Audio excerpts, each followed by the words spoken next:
first student testimony is from our local homeschool community, Joy Heff. Hi, for some of you guys who don't know me, my name is Joy, and I'm going to give a little backstory about how I got here. So basically, I was born in the Tibet region in China near Xining, with 2 holes in my heart. My first few years were a blur of hospitals, doctors, and a quiet hum of machines. Yet even then, the Lord had his hand on me. From the very beginning, he spared my life, a miracle really. And that moment changed the course of my story before I even knew it. When I was 2, God placed me into a new family halfway across the world. The first few months were filled with unfamiliar faces, sounds, and a language I didn't understand. My parents were excited, but I only knew them through their touch and their gentle voices. The Lord, in his kindness, brought me into a Christian family that had also adopted another daughter from China. Their home was full of laughter, meals, and prayers. Even though there was a quiet distance between us, I had tried to find my footing. God was planting seeds of faith in me through their love and his word. On August 20th, 2016, my 6th birthday, I lost my grandmother. I didn't understand why God would take someone I loved so deeply away from me on that day. That loss became one of the experiences that led me to question him, to wrestle with my faith, and drift from his presence. But even as I wandered, he did not let go of me. This had reminded me of Psalm 34:18. The Lord is close to the broken heart, and saves those who are crushed in spirit. I didn't know it then, but he was already keeping that promise in my life. In 2020, when I was 10, the US went into lockdown. Because of my heart condition, my parents decided it was safest for me to do school virtually. I understood their decision, but it left me feeling isolated from my peers of the same age. Looking back, I see how the Lord was watching over me, even when I felt alone, protecting my health. During that time, I turned to online games and began meeting people from diverse backgrounds. Many had struggles I couldn't have imagined. I thought I could help them, that I could quote-unquote fix their problems, but that was when I went wrong. I tried to carry a weight that only the Lord could bear, taking on their pain that left me anxious, depressed, and unable to sleep. I kept it all inside because I didn't want to burden anyone, especially my family. In 2021, I moved to South Carolina. It was a significant change for me, and I recall questioning my parents and the Lord about why we moved here. I don't like change and having to find a new routine. In 2023, I found myself drifting farther from the Lord. My relationship with him had grown distant, and in that spiritual emptiness, I crossed paths with someone during a painful season of my life, especially with everything I was facing in my family. I just wanted someone I could lean on, someone I could trust. At first it felt like comfort. However, over time, I began to realize that this person was leading me further away from God's peace. He began asking me things that didn't align with who I was or what I believed. Deep down, I knew it wasn't right, but I stayed, ignoring the quiet voice of the Holy Spirit telling me to walk away. Eventually, the situation turned deeply painful and violating. He assaulted me, and after that moment, I cut all ties and never spoke to him again. The aftermath was devastating. I sank into a darkness I didn't know how to escape. I felt so ashamed, so broken due to that situation. I tried taking my life a few times, not wanting to live anymore. I didn't want to be a burden on my parents, and I thought the Lord had given up on me. But then he sent 2 people who invited me to a church called First Baptist Church of Georgetown. At first, I was scared. I didn't know if I could trust again. I didn't know if I'd fit in, but something in me said yes. And that simple invitation changed everything. Over time, God began to heal my heart. I started to feel seen, known, and loved, not just by people, but by him now. I love meeting new people. I'm fully part of my youth group, and I honestly can't stop talking about what God has done in my life. You can ask anyone there. They'll tell you I'm a completely different person. Because when Jesus steps into your story, he doesn't just patch up what's broken. He transforms it. I used to live in fear, but now I walk in peace. I used to hide my pain, but now I share my testimony so others can find freedom too.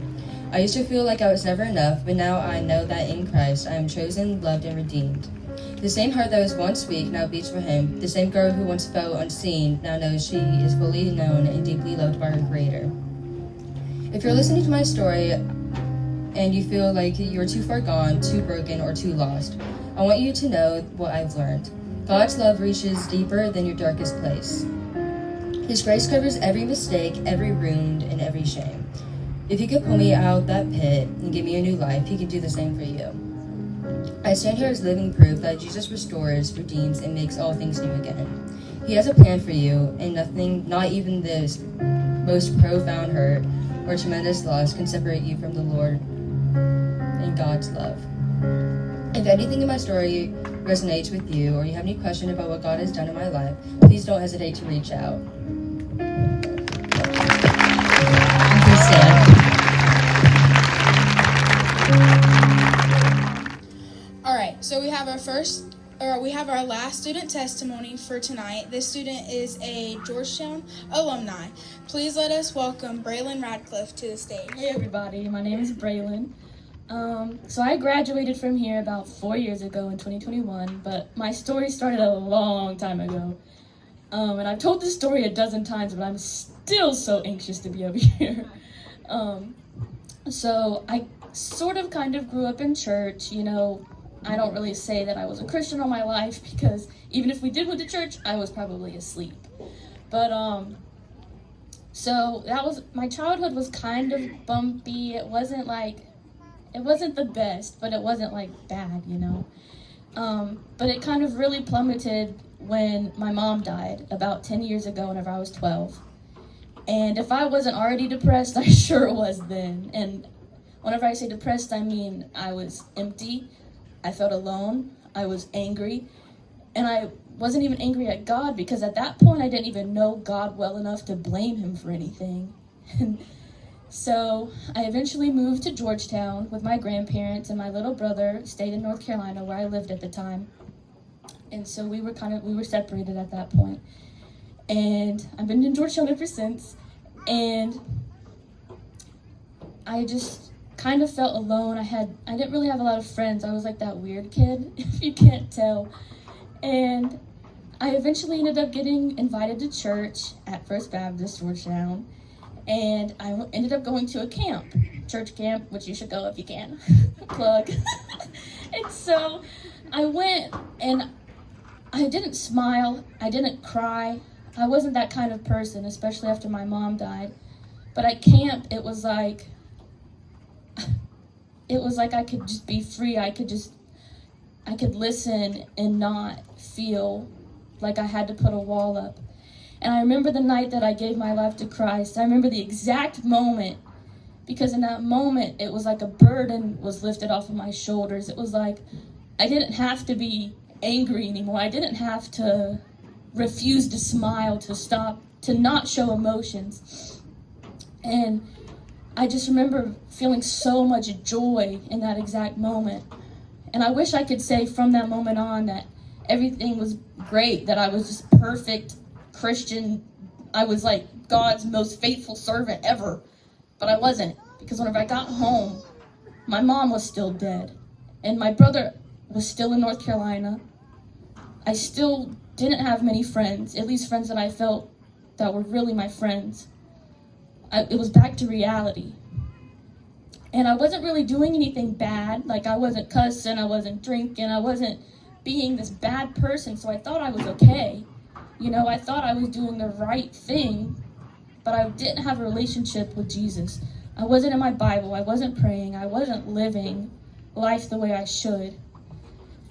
And over time, I faced many other challenges. For example, my best friend at the time, who was like a sister to me, she attempted suicide in my house twice.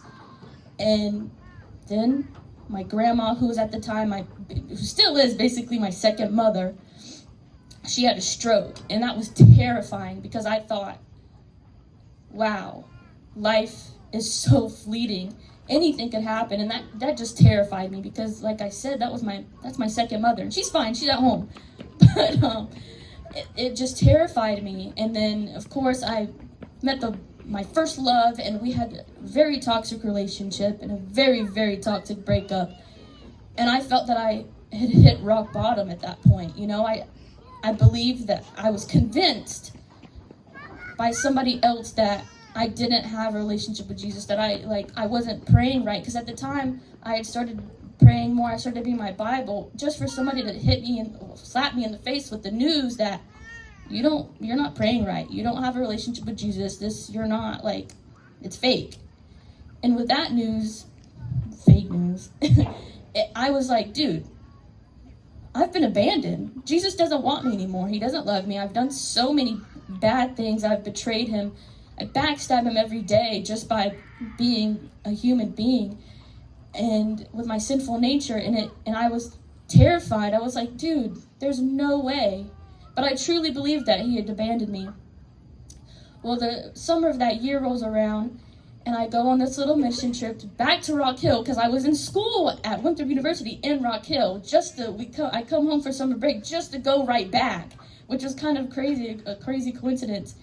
And there was one night, the guy that was speaking at our little mission trip thing called World Changers, and he stood up on the stage, and he pulled out a chair, and he said, imagine Jesus is sitting in this chair, and he looks at you and he asks you, why do I deserve to let you in heaven? And I had no answer. I was speechless. The only thing I could think was, I don't deserve that. I don't deserve to be let into heaven. I haven't done anything to deserve to be let in heaven. And so all I could do was sob, tears pouring down my face, snot pouring out of my nose, like I'm on my knees at the altar begging God to forgive me, to show me what to do next, because I was like, who am I?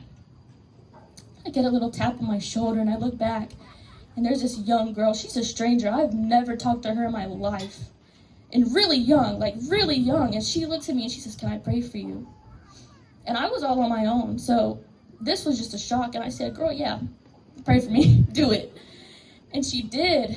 And when she was done, she looked at me and she said something that there's no way she could have known on her own. She couldn't have just said what she said to me. And if you want to learn more, you can come talk to me. This is a long story. But there's no way that she could have come up with what she said to me on her own. God spoke to me through that young girl that night. And in that moment, all I could think was thank you. Because God never left me in that. And I realized that in that moment, God has been here this whole time. He has never left me, not once. And I just sobbed. All the tears that I was crying of sadness and guilt and remorse turned to joy in that exact moment.